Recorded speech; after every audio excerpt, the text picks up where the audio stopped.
I can't think of a clever opener on this one, so let's just roll the credits.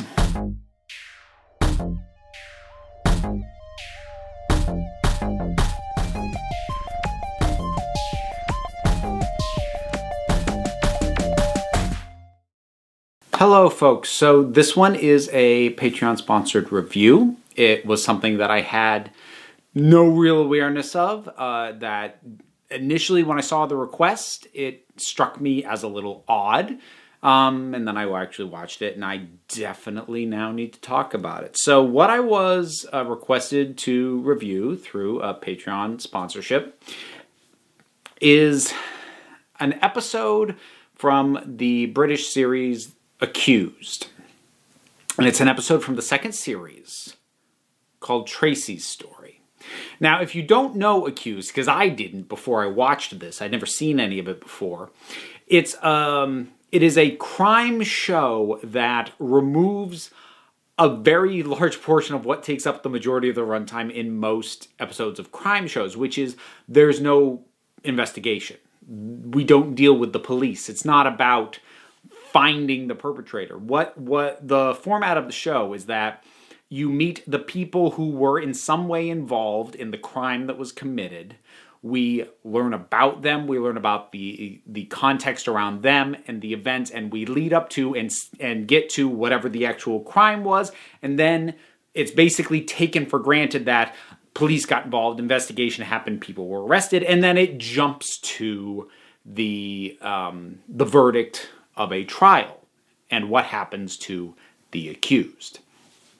So, Tracie's Story stars Sean Bean, and he plays a transvestite or crossdresser. Transvestite is the term I see more often used in the UK. And I'm gonna do something I don't usually do, which is that I'm probably gonna end up referring to Tracie and Simon, who are the same person, both played by Sean Bean, as different people and use different pronouns for each of them. The reason I'm gonna do that is because that's what the show and the character themselves actually does. When Tracie refers to Simon, she refers to him in the third person, calls him he. And there's some similar dialogue happens when Simon talks about Tracie, though there's a little bleed over going that way. But Tracie, Simon, this person treats these as separate and distinct people. And out of respect for the character, I kind of want to do the same thing. So, before I get too much into this, this is going to end up getting pretty personal. So we're gonna present in a way that I don't usually do more than once a month on this channel, which is in a more blended fashion. So, for anyone who wasn't already aware, I currently identify as gender fluid. I have a fluctuating sense of self and gender, and I haven't really talked a ton about this on this channel. Before I sort of came to an understanding of myself as being gender fluid, I basically was not dissimilar to Tracie, which was that I identified as a cisgender male who would cross-dress and had a female persona, but I didn't think of myself as having an alternate gender identity. Part of that was for a long time I didn't really have a firm understanding of all the options available, because I thought, well, you're either cisgender or you're transgender, and I do not intend, nor do I believe I should be living full-time as a woman, so by default I must be cisgender. I now know that's not the case, but a lot of what I saw reflected in Tracie as a character and the glimpses we see of her life and of the Simon side and of his life rang a lot of bells and rang true and reminded me a lot of my own experiences. And while I can't say that the character of Tracie is accurate to me as I am now, or even as I have been for the last, I don't know, 5 years or so, this is probably while not, without being 100%, it's probably the closest and most true and respectful representation I have seen of basically what I was maybe 10 years ago. And that was pretty amazing to see. There's a lot at play for what makes Tracie so well realized as a character and in terms of telling the story. First of all, Sean Bean is amazing in this. And as much as like he carries this performance incredibly, I want to give credit to as many departments as I can, because I think everybody stepped up in portraying this character. I think the makeup is spot on the kind of thing that is liable to be done by someone in Simon or Tracie's situation. I felt the writing was really great. And so I don't know how much research was or wasn't done by anybody involved in terms of like interviewing transvestites or, you know, anybody like what Tracie is.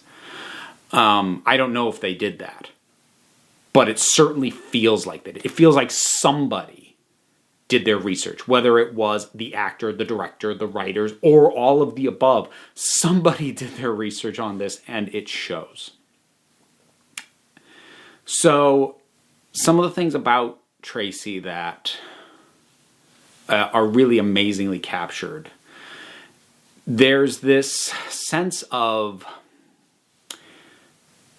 both freeness and desperation to be actively living as Tracie. And what I mean by that is you very much get the sense that Simon is simply existing and Tracie is living.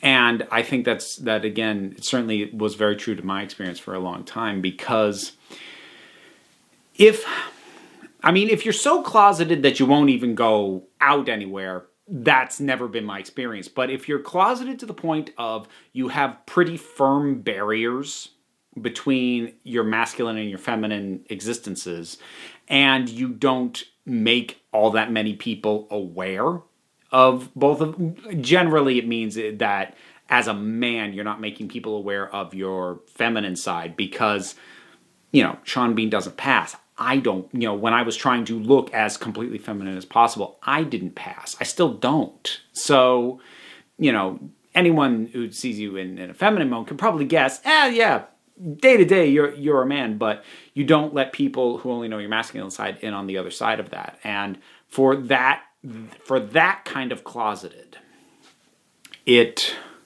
rang incredibly true, because Tracie is not going to get all dressed up, shave, you know, body shave herself and put on makeup and wear heels if she's not going to also do something. So she's going to go out. She's going to dance. She's going to date. She is going to bring people back to her place and have fun, because otherwise, what is the point in doing all of this? If you're going to do all that stuff, you kind of want to live a very full life doing that. And that can, in some ways, enhance whatever lack of fulfillment you're getting in a more day-to-day masculine life. And what I mean by that is Simon has to do all the boring stuff. He has to go to work, to a job he doesn't really like. He has to buy groceries, pay taxes. All the things that feel draining about day-to-day life, that's what Simon has to do. He just exists. Tracie gets to live. And that is just kind of a reality of it. And I do feel like the show did a fairly good job at illustrating that without making it feel like, and Simon is supposed to be Tracie. We see very clearly that Simon is happier as Tracie, but Simon also isn't living a complete existence as Tracie. He's living a very selective, only the fun parts as Tracie.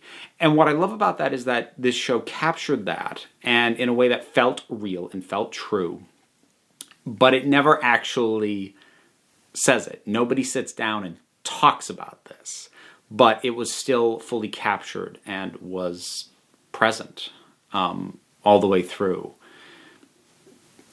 This character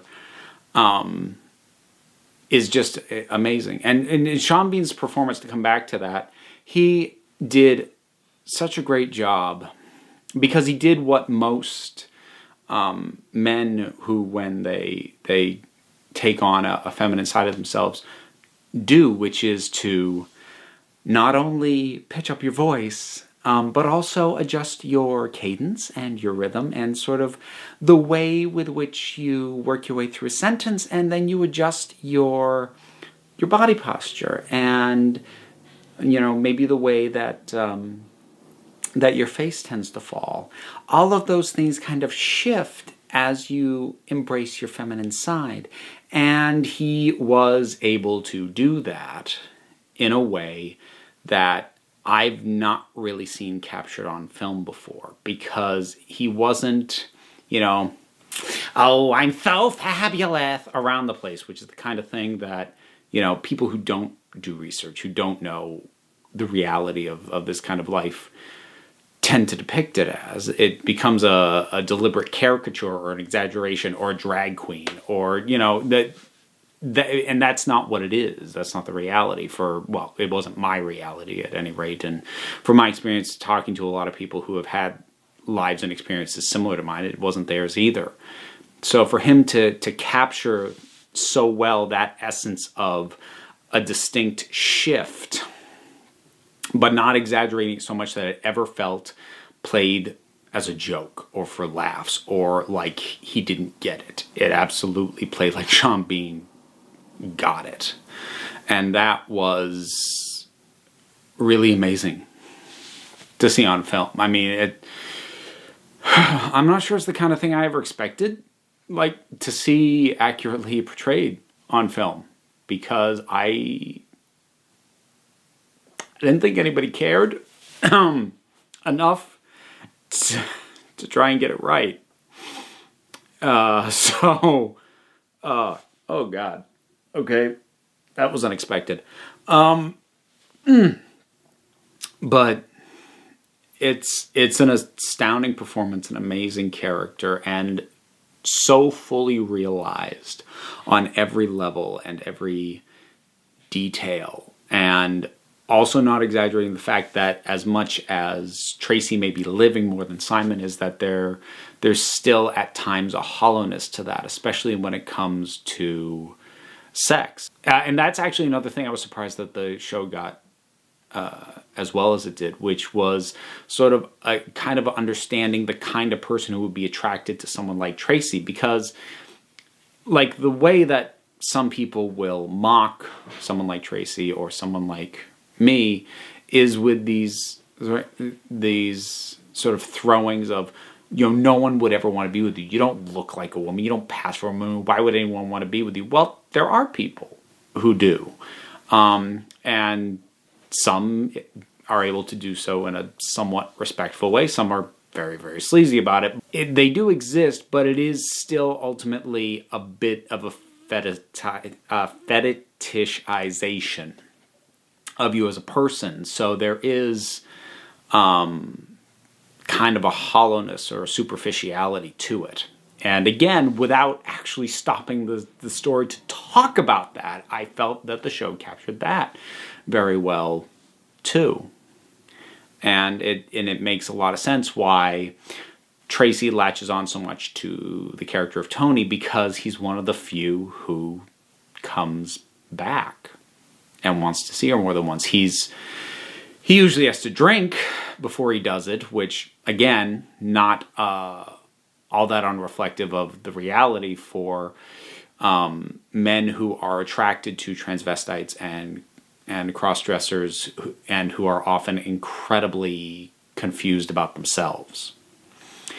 Now, I've pretty much all the way through this been talking about the character of Tracie. I haven't talked a lot about the plot, and I'm not going to go into a lot of detail about it because I don't think I need to talk about spoilers.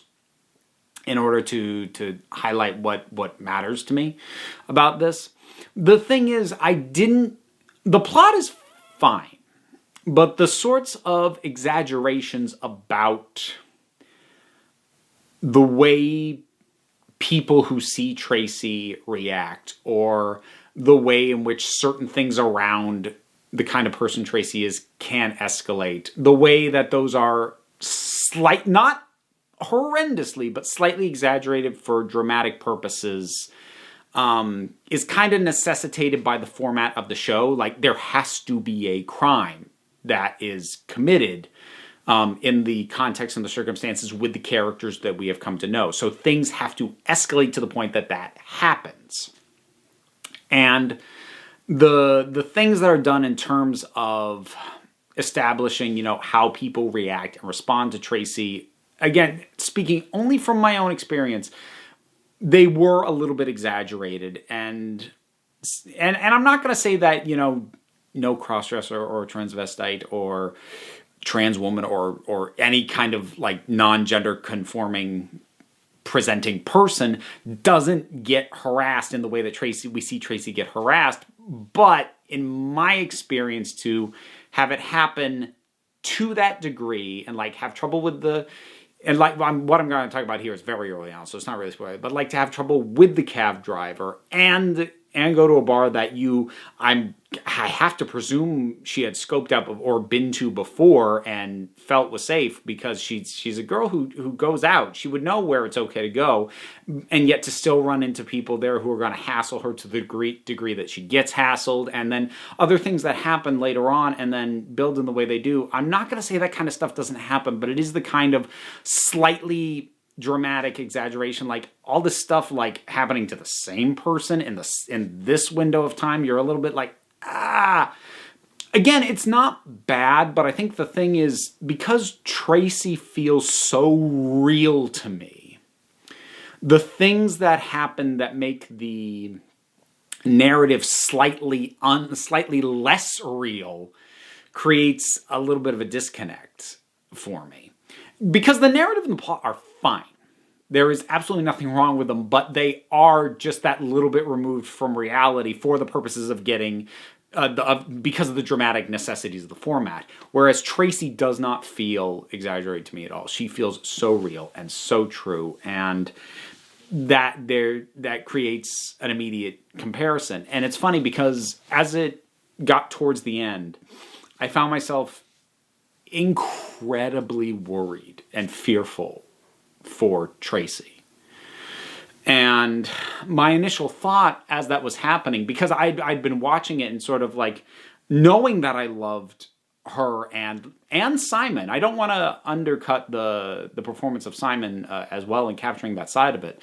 But I knew that I loved this character, but that I was kind of like going back and forth on the narrative and the plot and the story that was being told with them. Again, not that it was bad, but it wasn't grabbing me as much. And then towards the end, sort of being like really feeling in my heart like true, genuine concern. My initial thought was, well, the story must be doing something right. But then on reflection, I realized, no, the story's just being functional. It's the character that I am incredibly invested in. And that is the absolute home run of this. And again, I don't want to knock the plot. I don't want to knock the story, but that felt like it fell into the expectations and the way I've seen these things depicted that kind of been the way it always has been. That was what I expected to see, whereas Tracie so vastly exceeded what I expected to see that the other elements of the episode kind of pale in comparison.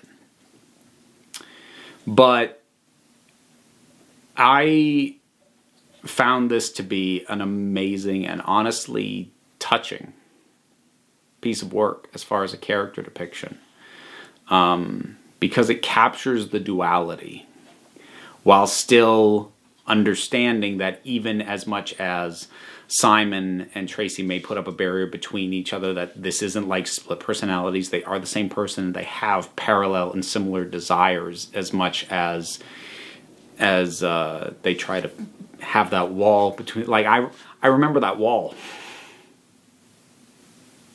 I remember that wall separating a masculine and a feminine side. And over time, I just let it kind of fall into disrepair.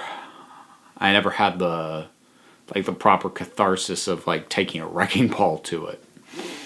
But I remember when it was there. And this is the best depiction I've seen that captures that by a country mile. I can't even remember seeing anything else that even tried to capture what this captures, and for this to do it so well,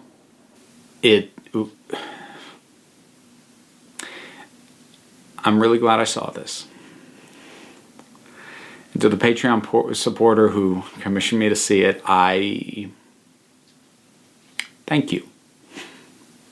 I think that's all I can say is thank you, because I probably never would have seen this otherwise. So I think I'll wrap it up there. Tracie's story, and sort of a spotlight on LGBTQ plus representation, a very specific sliver of it that I have never seen depicted as well as I did here. So that'll wrap it up for this one. Have you seen this? Do you have anything else that you've seen besides this that you feel is depicting this kind of thing and is of this kind of caliber? Because I'd love to see other suggestions. Whatever your thoughts may be, drop something down in the comments. Let's talk about it. There's a whole bunch of stuff to do. There's buttons, there's links to the Patreon, which obviously this video is effectively sponsored by. That link's down in the description. A whole bunch of other links. The book that I wrote about being gender fluid and being a crossdresser, there's a link for that in the description. So all that's available down there. Check it out, or if you don't want to, you don't have to. Because at the end of the day, you are the council. I just run the meetings. And until next time, this council is adjourned.